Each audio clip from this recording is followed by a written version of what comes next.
Hello students, now let's move on to next theorem. If f belongs to R of alpha on closed interval AB, then mod f also belongs to R of alpha on closed interval AB. Also, we need to prove that mod of integral a to b f d alpha less than or equal to integral a to b mod f d alpha. Okay, so this is what we need to prove. Now let's get into the proof. Given f belongs to R of alpha, then by the condition of integrability for any epsilon positive, there exists a partition P equal to x0, x1, etc. up to xn, where x0 equal to a and xn equal to b of closed interval AB, such that the difference between the upper sum and lower sum is less than epsilon. Name this as equation 1. Let capital Mi, small mi be the supremum and infimum of f, and capital Mi dash and small mi dash be the supremum and infimum of mod f in the subinterval xi minus 1, xi. Now, if C1 and C2 be any two points in the interval xi minus 1, xi, then we have mod of this is less than or equal to mod of this. Name that as equation 2. Okay, and here since this holds for any C1 and C2 in this subinterval, then it must hold for this also.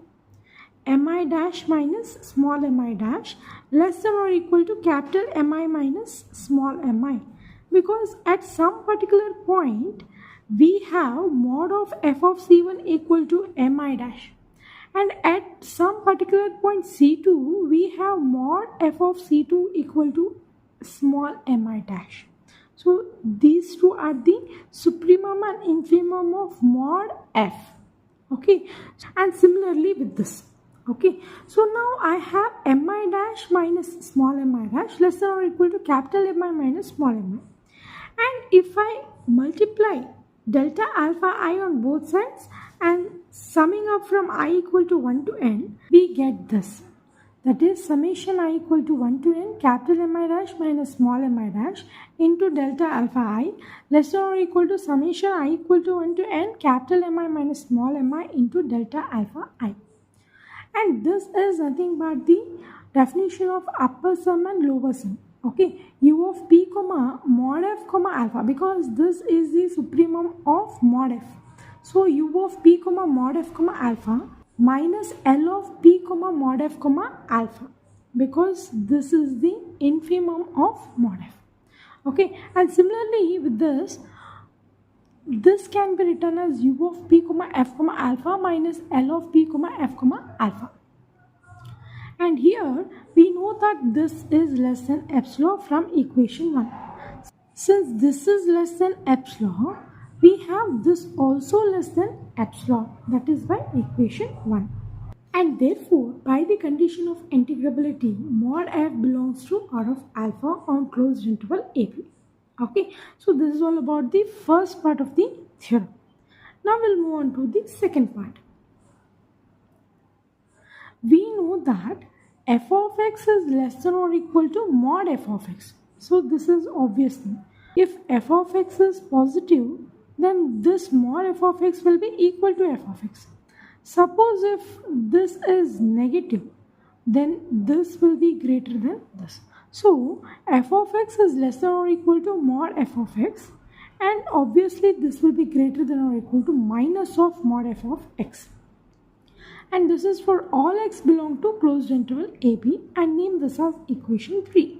From previous theorem, we know that if f1, f2 belongs to R of alpha and f1 of x less than or equal to f2 of x for all x in closed interval AB, then integral a to b f1 d alpha is less than or equal to integral a to b f2 d alpha.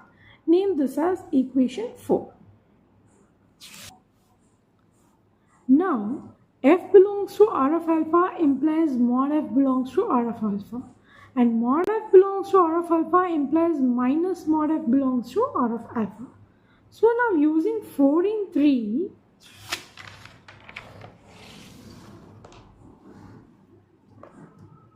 that is using this in equation 3, see here we have if f1 of x less than or equal to f2 of x, and if f1 and f2 belongs to R of alpha, then integral a to b f1 d alpha is less than or equal to integral a to b f2 d alpha. Okay, so here we are using this in equation 3. See here also we have f belongs to R of alpha, mod f belongs to R of alpha, minus mod f belongs to R of alpha. Also we have minus mod f less than or equal to f less than or equal to mod f. So we can use this equation 4 in equation 3. So we'll get this expression. Okay, minus integral a to b mod f d alpha less than or equal to integral a to b f d alpha less than or equal to plus integral a to b mod f d alpha. So here this integral is less than or equal to plus of this term and greater than or equal to minus of this term. So here we can write mod of integral a to b f d alpha less than or equal to integral a to b mod f d alpha. See, it is similar to like this. See here, minus k less than or equal to f of x less than or equal to k can be simply written as mod f of x less than or equal to k.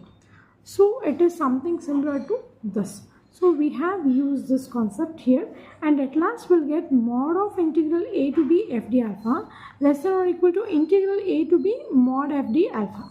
So this is all about the second part of the theorem. Thank you.